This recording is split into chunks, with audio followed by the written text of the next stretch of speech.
Good afternoon, everyone. Our day zero or the orientation is about to begin. So we expect this training will last approximately 2 hours. So before we begin this ceremony, let me remind you to name your Zoom name using the course and your full name, and always put your mic on mute and open your camera so we can see each other virtually. So also, please use our official Zoom meeting background that will be downloaded in our group chat. So again, please rename province, that's Aurora underscore the course and your full name. Again, the Zoom background is available in our Zoom meeting chat.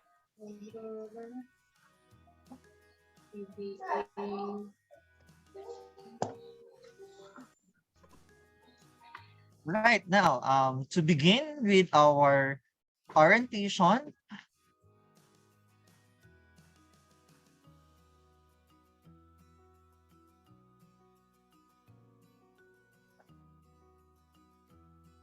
now, ladies and gentlemen, this is Mr. 𝐾𝐉𝐓, your host for today's event, and also one of the project focals of the Digital Jobs Technical Training. Together with me is Miss Cassandra Marie Gatus. To begin with our event, let's start with an opening prayer to be followed by the singing of the Philippine National Anthem. Dear God, thank you for the opportunity to meet together. Please help us to come together to make this institution reflect your kingdom. Breathe life into our ideas and decisions. Help us build a team that has love and respect at its heart. Give us the strength to continue working for your kingdom in this time of pandemic. Lord, come give us the inspiration to be the best we can be. May we be a shining example of your goodness and truth within, wherever we are. Inspire our thoughts, discussions, and ideas, and continue to remind us that all that we do here today, all that we accomplish, is for the pursuit of truth for the greater glory of you. We ask these things in your name. Amen.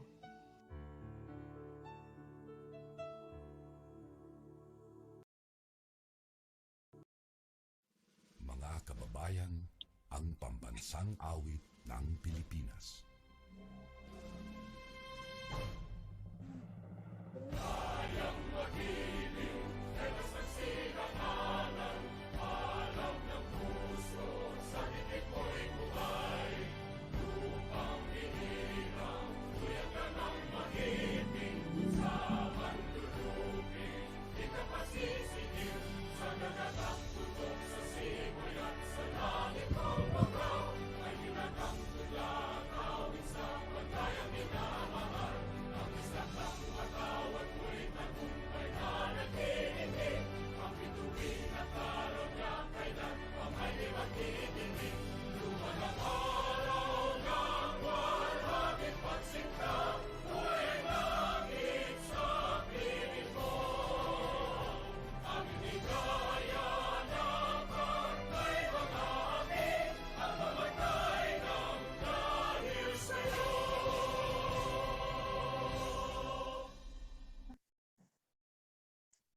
Again, good afternoon, everyone. The long wait is over. Are you ready, guys? Let's welcome this first year's anticipated event. And this is the virtual orientation 2022 of the Digital Jobs Technical Training.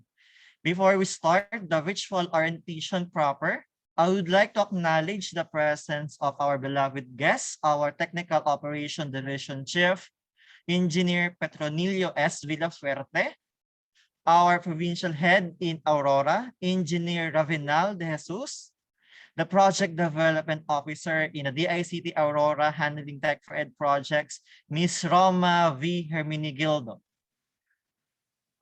All right, now to give us a welcoming remarks, let's hear from a recorded video message from our DICT Luzon Cluster 2 Regional Director, Engineer Reynaldo T.C.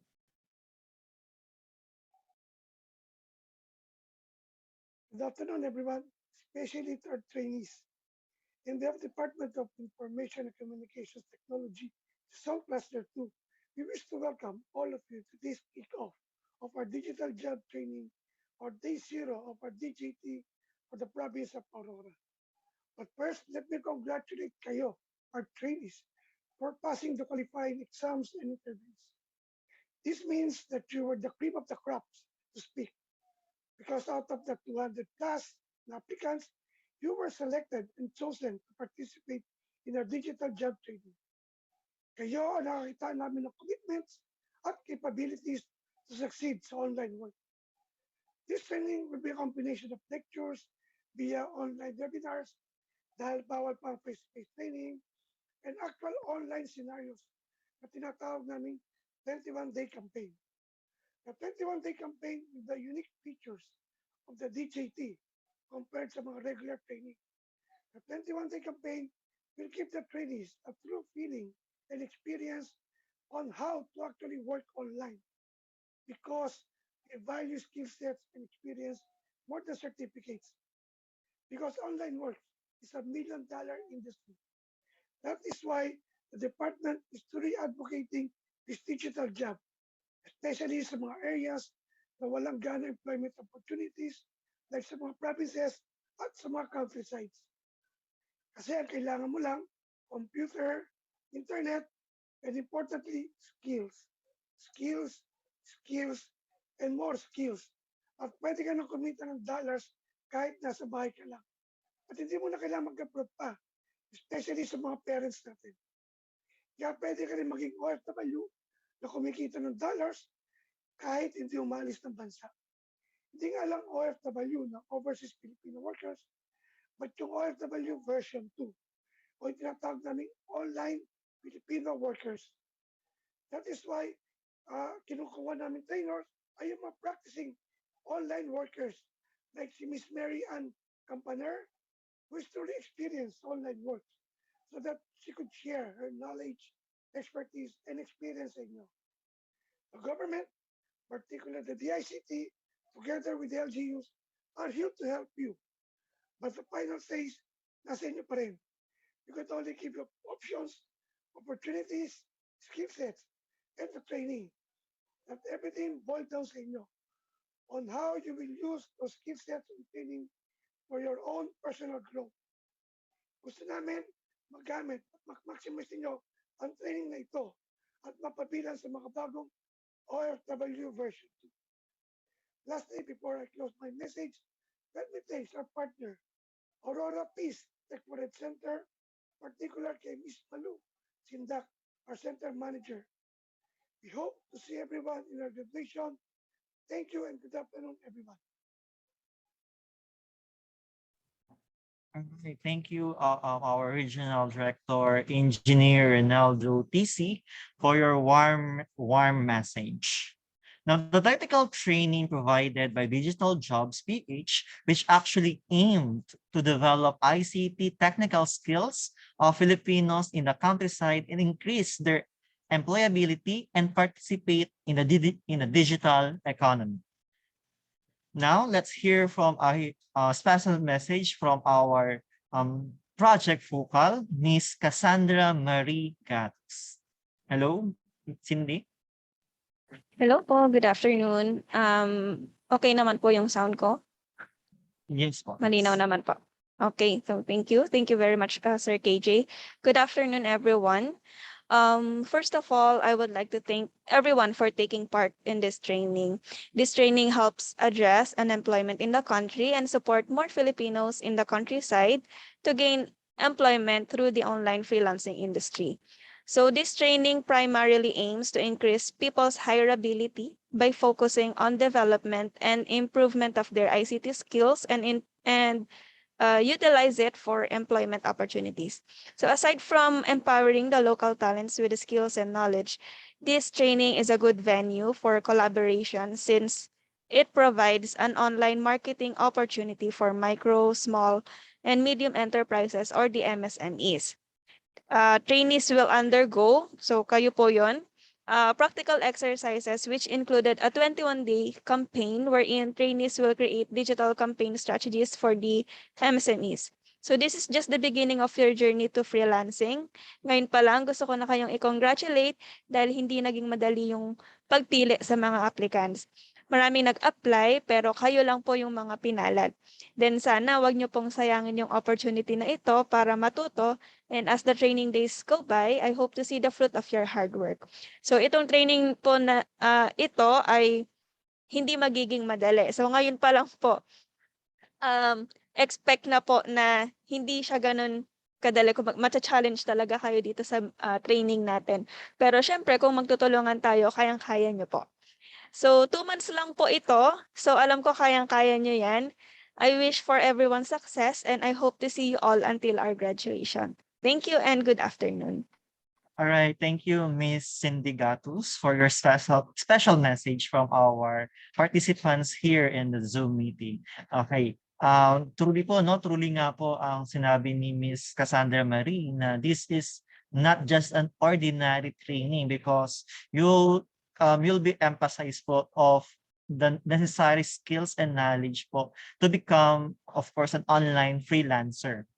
Actually po, the Digital Jobs PH is formerly known as the Rural Impact Sourcing or the RIS program, which also known as kapag may Wi-Fi, may hanap buhay, actually capacitate people or like you in the countryside to do an online freelancing as a means of livelihood using, of course, your own internet platform or utilizing the RIS hubs in the community. This program also allows people in the countryside to gain employment working mostly from home and, of course, earning approximately same income as an overseas Filipino workers. To know about this program, it's my gratitude to, of course, present the project overview of the Digital Jobs PH program. All right, so what is the Digital Jobs PH program? So this is about a training. It is intended to create a meaningful ICT-enabled jobs in socioeconomic disadvantaged areas in the country. So this also program involves trainings and development of talents in the countryside to enable them or enable you to provide an online freelancing services while work from home, especially in this time of pandemic, on the comfort of your home. Yan.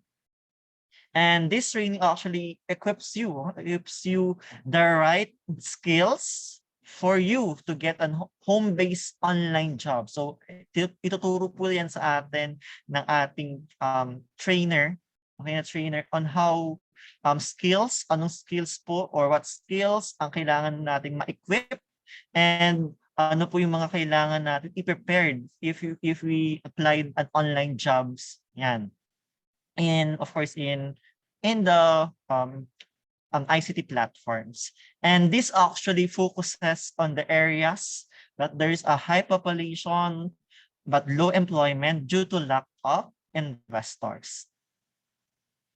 And of course with the target participants, here are some target participants for the Digital Jobs PH. We have underemployed or unemployed. We also single parents, housewives or husbands, person with disabilities, or we call it the PWDs, out of school youths, former overseas Filipino workers, financially unstable individuals, young professionals, senior citizens, and even students. And of course, right?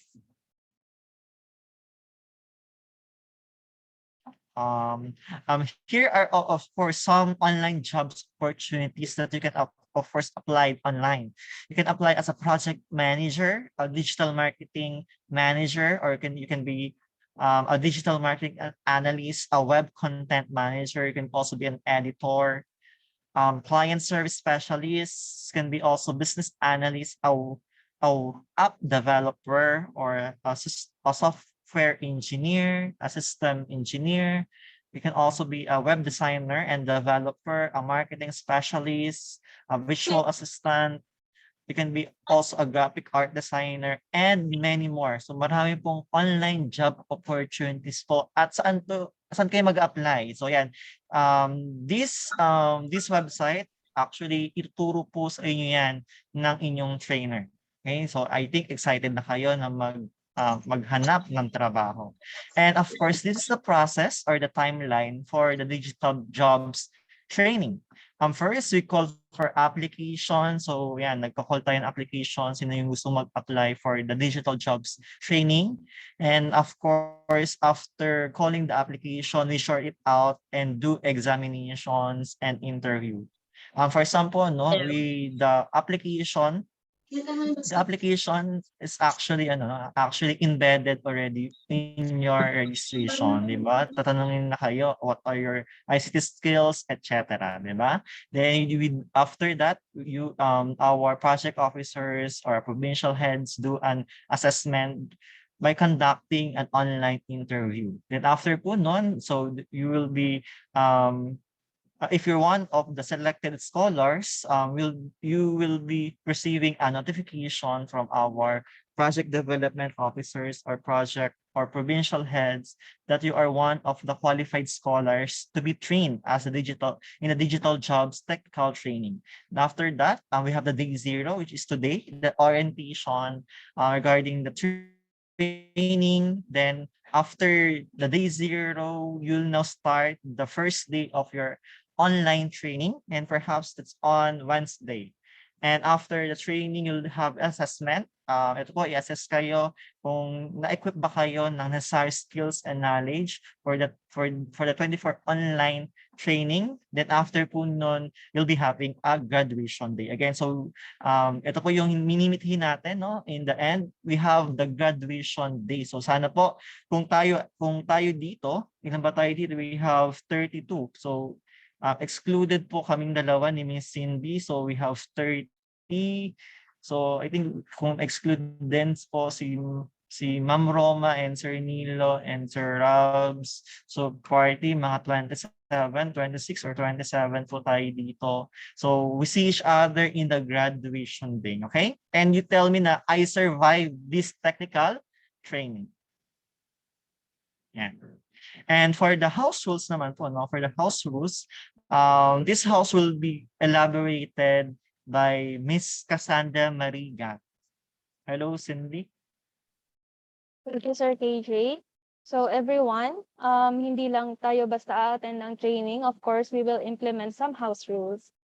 The first one is if you cannot be on time, then be early. Enter the Zoom classroom at least 10 minutes before the session starts. So why enter early? Kasi syempre we have to respect the time para wala din tayong nasasayang na oras during the training. Kasi we have 4 hours per day na training.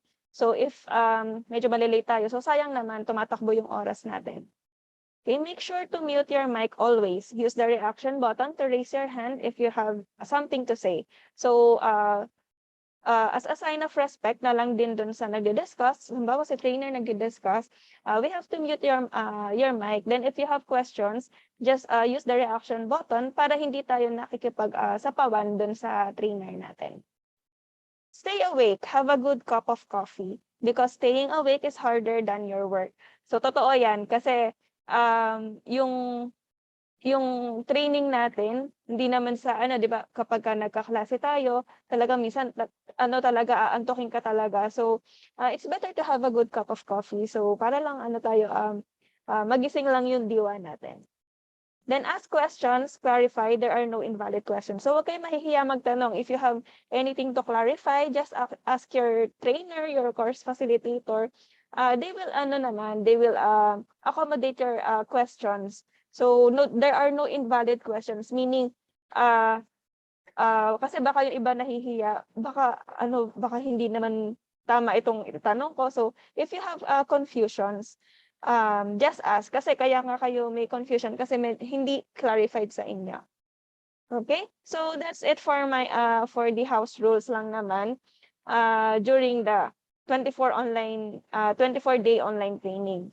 So for the contract na naman, I believe you have sent the letter of acceptance and undertaking kay Miss Roma. So ano ba yung nilalaman nung pinirmahan nyo na conform? So as a scholar, we would like to formalize the terms and conditions covering your scholarship grant as follows. So number 1, the Digital Jobs PH Technical Training Project will cover the training fees. So kaya libre yan kasi kami na po ang nabayad. Kumbaga, yung binabayad niyong tax, dito na pupunta yon. So, ayan, kaya kayo naging scholar. So the scholar shall observe all the rules and regulations of the DJPHTTP of the Department of Information and Communications Technology where he or she is currently enrolled. So if meron kayong mga rules and ito tulad nito nasa conform nyo, we will observe this. We will implement this. So nabasa nyo yung conform, pumirma kayo. So we assume na naintindihan nyo talaga yung pinirmahan nyo. Okay po. So the scholar must be able to pass the course requirements of the training such as online seat works, quizzes, practical tests, and creative projects, and among others. So of course, hindi lang to basta training or parang webinar type lang na makikinig ka lang, na-attend ka lang. Hindi po. Your trainer will provide some sort of activities.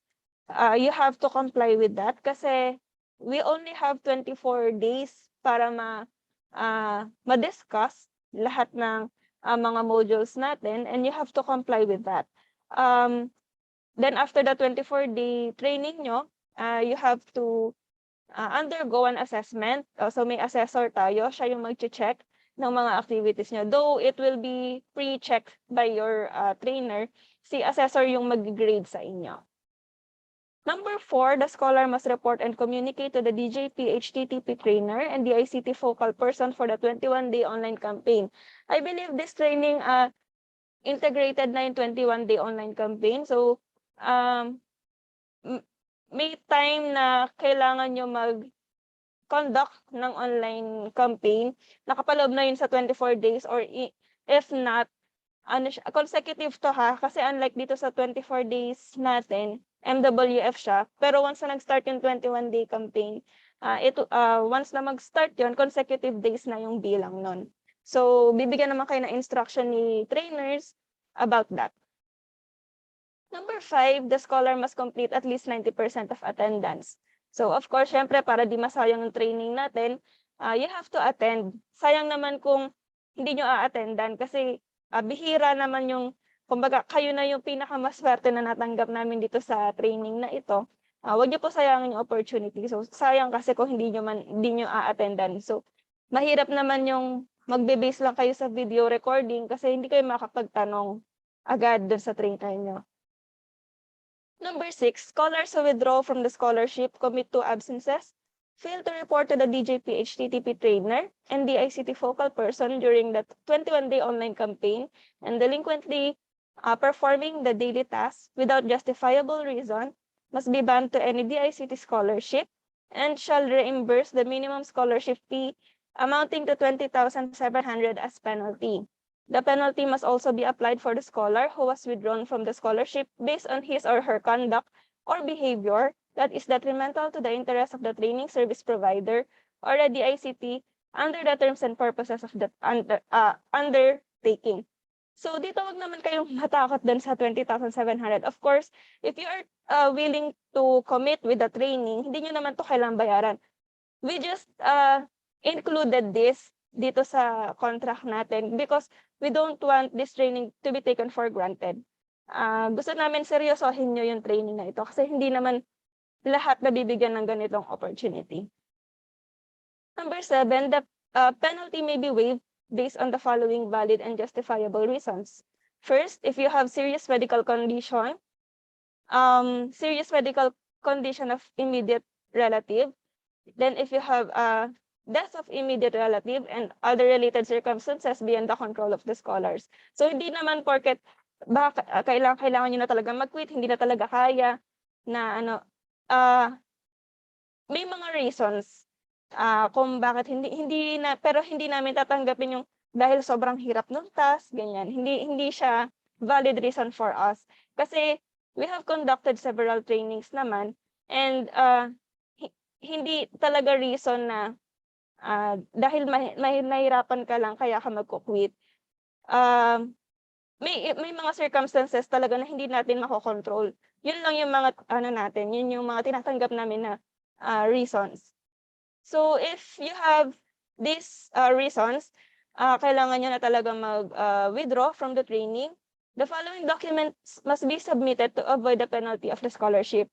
You have to send us the letter of withdrawal addressed to Regional Cluster Director. Then for serious medical condition, you have to send us the valid medical certificate stating the scholar is not fit to complete the scholarship training. And for the immediate relative with serious medical condition, medical abstract. Excuse. For a death of immediate relative, copy of death certificate. Number 9, the academic performance of the scholar is subject to review of training service provider. So, ito po, yung katulad na sasabi ko kanina, si assessor yung mag-grade din sa inyo. So, depende kung ano yung magiging award nyo sa graduation natin based sa magiging performance nyo and completion nyo ng task.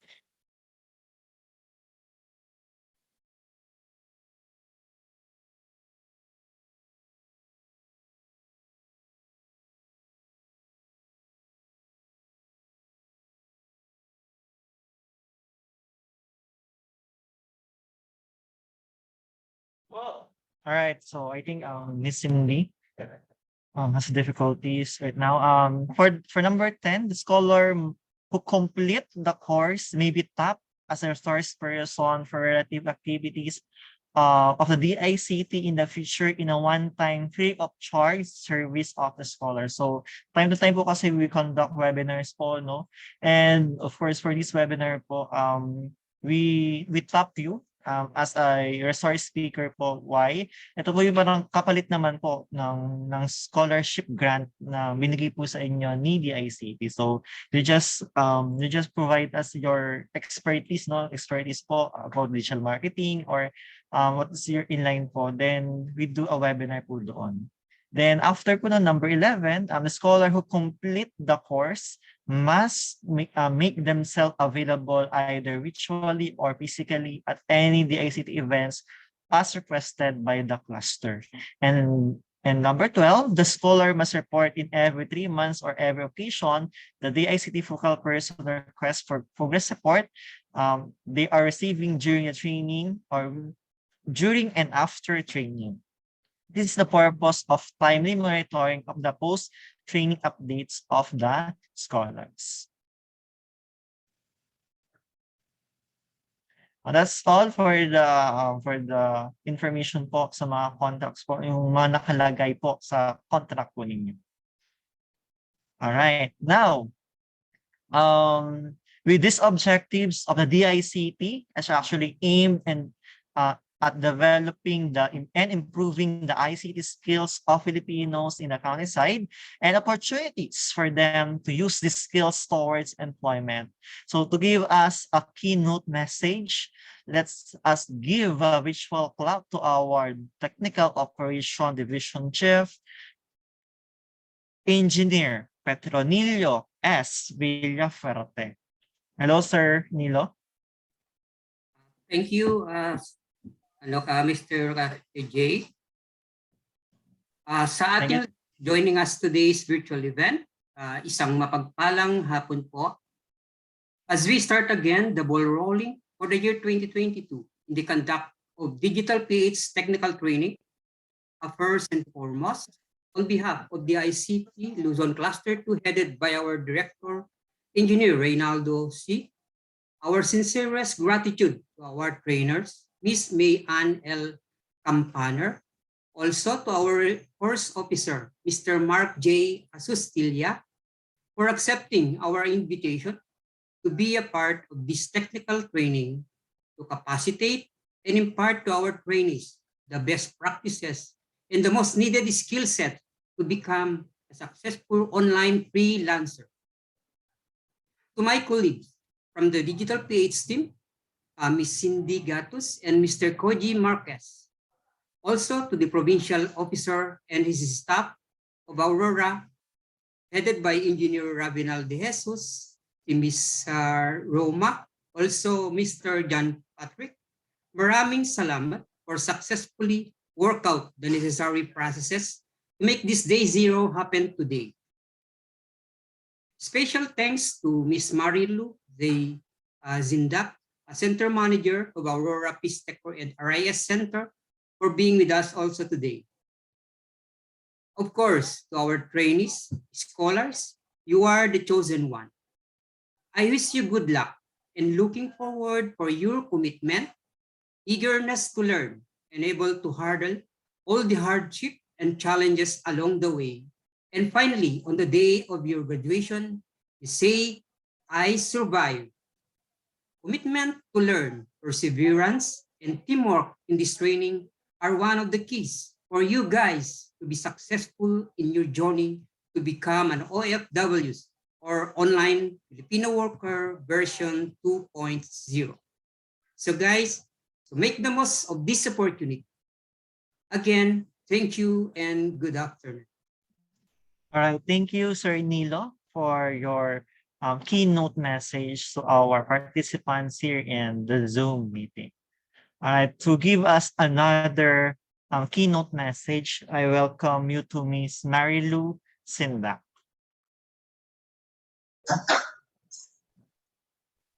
Okay, yes, good afternoon, everyone.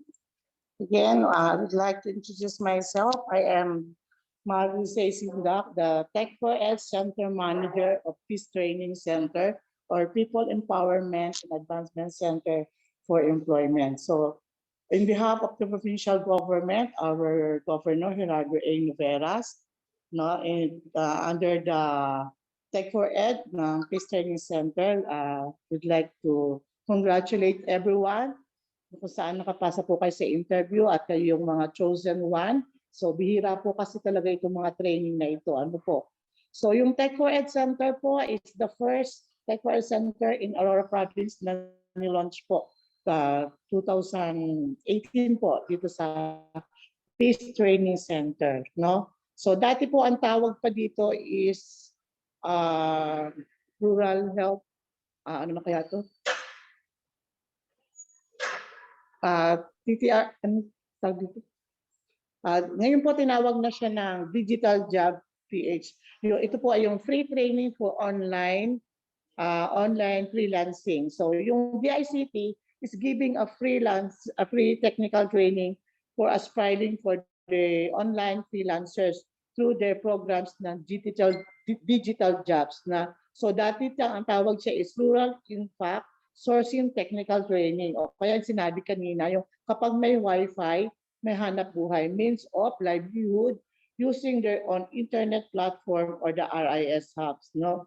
So ang PIS po ay nakapag-produce na nung matapos na po itong tinatawag na digital, nakapag-produce din po kami ng digital literacy training doon sa mga farmers, sa barangay health worker, daycare worker, out-of-school youth, and persons with disabilities. No? So yun po yun. Kaya sinawag siyang 4ED. Bakit ano yung 4ED na sinasabi ng DICT?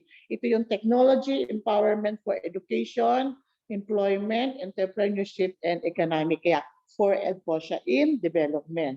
So ibig sabihin yung program is provided the ICT to enable services to communities that have minimal access or no access to information communication technology or other government services. No? So nagigain siya ng employment working mostly from home. No? So and earning approximately the same income as OFW. So hindi mo na kailangan pang mag-migrate sa mga cities, punta ng Manila, no? Para na magtrabaho or leave your families to work abroad. So kung papasa kayo dito, yung nga lang sabi kanina Ms. Cassandra, talaga need commitments, no? Medyo may kahirapan siya, pero naniniwala ako doon sa skills knowledge ninyo. Actually, hindi lang skills knowledge and attitude, no? So sana makita natin ito para Pag natapos na yung training ninyo, ay maganda yung magiging buhay ninyo at magkakaroon kayo talaga ng trabaho, employment, ano po. So with that, congratulations ulit po sa ating lahat. Umasa rin po kayo, ano man po yung pwedeng maitulong po ng Peace Training Center or the Provincial Government or open po ang Peace Training para po sa inyo. Total webinar naman po itong training nyo, kaya medyo madali para sa inyo. Marami kayong access na pwedeng gawin. Muli po, magandang hapon po sa ating lahat. Mabuhay po tayong lahat. Alright, marami pong salamat, Ma'am Malu, for your keynote message to our scholars to the digital jobs technical training. And now, to give us an inspirational message, let's hear from our DJPH trainer. All right. Our DJPH trainer po. Miss Mayan Campanian. Hello, good afternoon po sa ating lahat.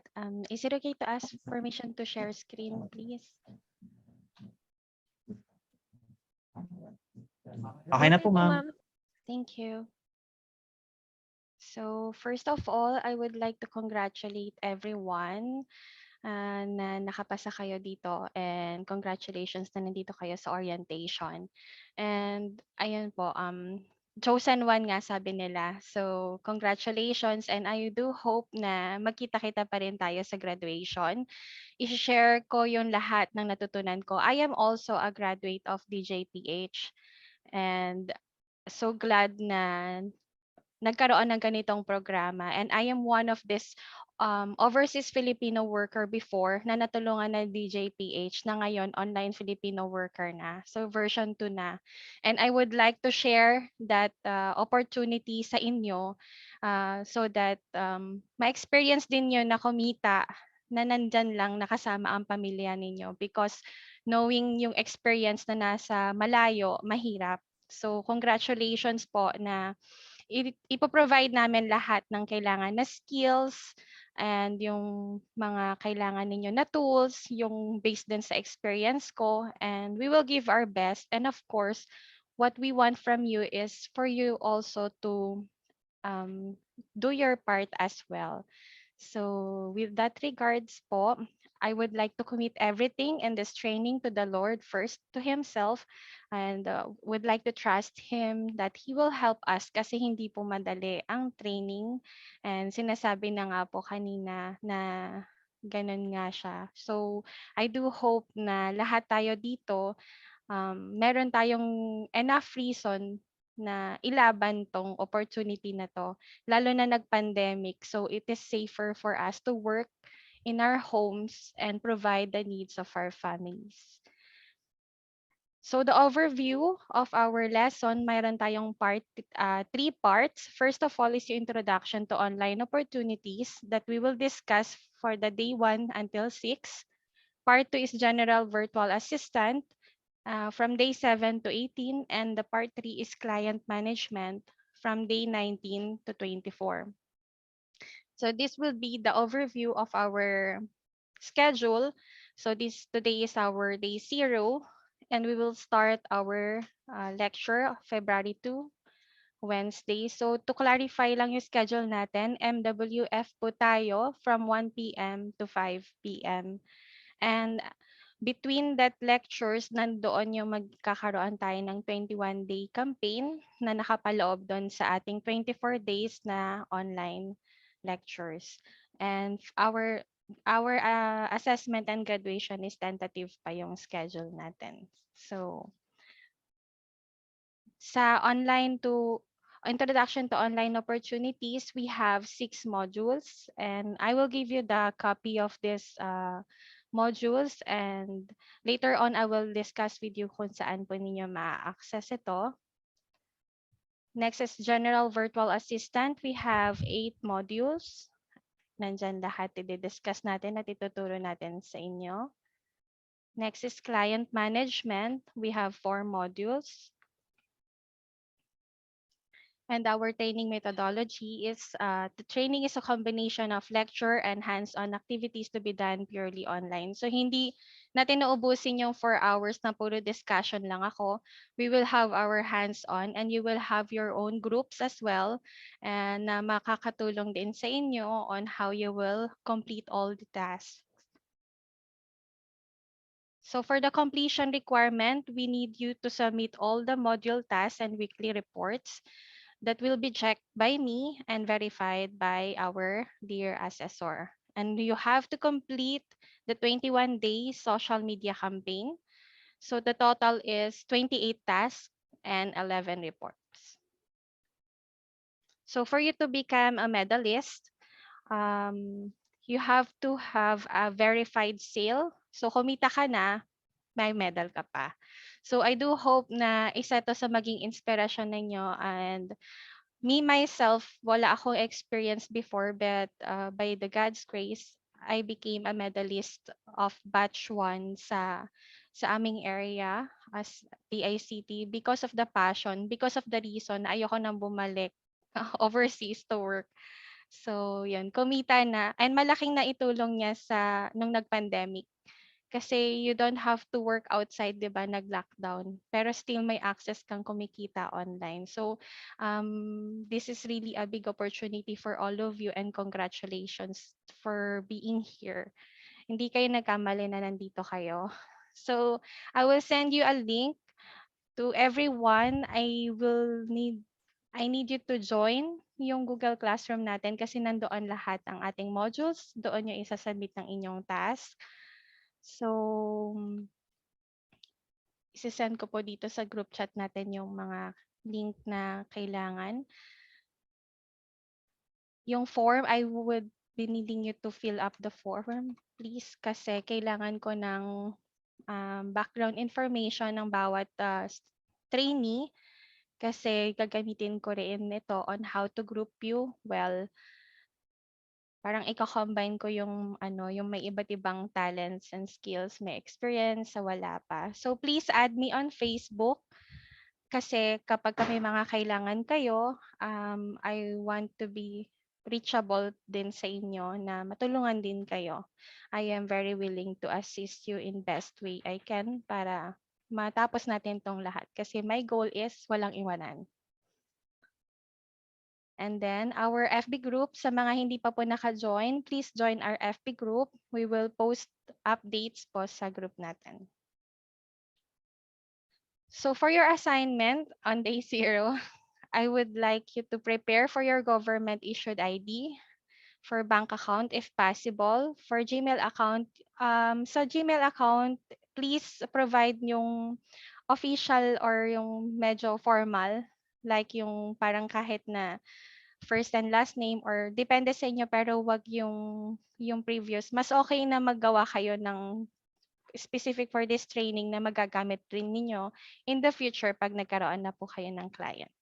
And prepare to introduce yourself for 1 minute on day 1 kasi gusto ko kayo makilala lahat. And I would like to emphasize yung reason, yung magiging motivation ninyo to finish this until the end. Kasi gusto kong ipaalala sa inyo yan kapag mahirapan kayo sa task and sa campaign. So, ibabalik natin sa inyo yung reason why you joined DJPH. So, later on sa group chat natin, I will create a group chat with the students, with the trainees, para isasend ko itong assignment ninyo. Para ma-save din yung time natin, I would like you to create your account on the following po. So with that, thank you so much, and you must continue to do things that are good, and you should not get tired. If you do not feel weak and stop doing good things, then you will receive a good harvest at the proper time. Congratulations, and I do believe na lahat dito ay magtatapos at lahat dito ay magkakaroon ng kita. So congratulations, ngayon pa lang kinakongratulate ko na po kayong lahat. All right, thank you, Ma'am May, for your of course, your inspirational message and of course, introduction to the virtual assistant course in the province of Aurora. And now to close our program, let's hear from the provincial head of the DICT Aurora, Engineer Ravinal De Jesus.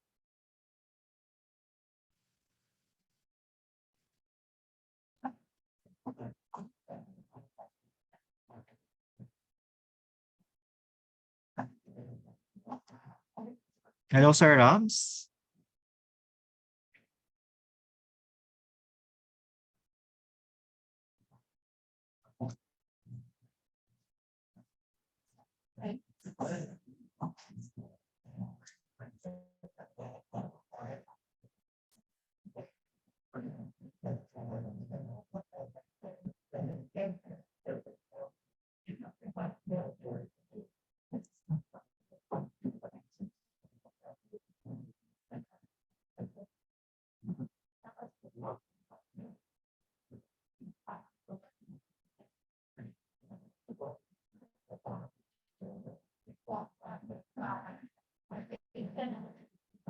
Perhaps I think we have a technical difficulties on the side of our provincial head in the DICT Aurora, Sir Rams.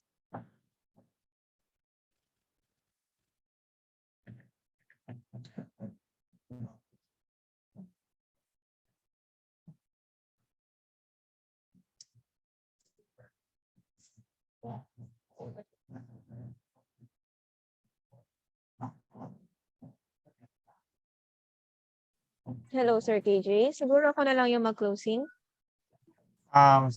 Wait lang po, no? Before we close pala, no? Before we close our, of course, our program for this morning, okay lang po ba na i-open muna natin yung ating mga cameras po, no? To have a virtual picture for class picture in our digital jobs technical training, day 0. Again, may invite everyone po to open their, of course, their cameras to have a class picture po. Again po, no, for if you of course allow us to to open your cameras, you are allowing us po, no, to capture your full name and your picture po, and it will be posted in our official DICT fan page. Okay? Right.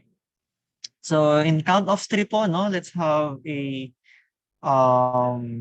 graduation pictures. 1, 2, 3, smile. Yan, stay lang po natin, no? Alam ko pong ano, marami po tayo. So I have 2 pins po kasi dito. So I'll be having another pin. So let me save po lang muna po ito.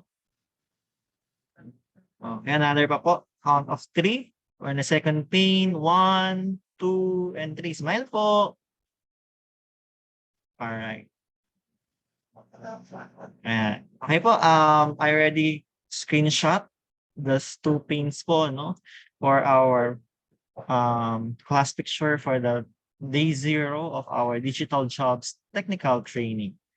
Again, available po kaya si Sir Robs. Sir Robs, already available po. Okay na po kaya yung iyong internet connection?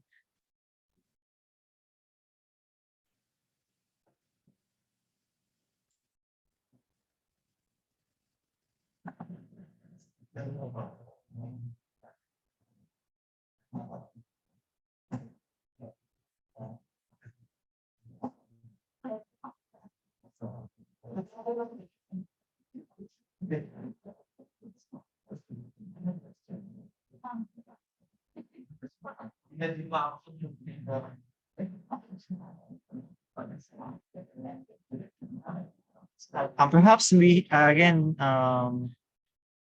siguro po meron pong technical difficulties, Sir Rob. So let's hear from our project development officer in Aurora Province, Ms. Roma Hermenegildo.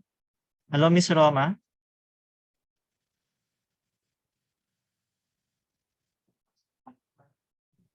Hello po. Yan. So good morning, good afternoon po sa lahat. So, bali, siguro nga hindi po kasi sumasagot si sir. Siguro nasa ibang meeting po ulit. So, ang gusto lang po namin sabihin is good luck po sa lahat po ng scholars ng General Virtual Assistant sa Aurora. So, wag po tayong bibitaw. Simulan natin at tapusin po natin hanggang huli. Kita-kits po ulit tayo sa graduation, ha? During the interview, nilinaw ko po sa inyo yan. So sana po mag-stick po tayo sa ating mga binitawan salita during the interview. Asahan po namin yan. And thank you po. Thank you, Ms. Roma, for the closing remarks. Again, this is Mr. KJ Marquez. I hope to see you guys in our graduation ceremony. Have a great day po ahead, everyone, and keep safe po. Ingat po tayo. See you po on graduation day.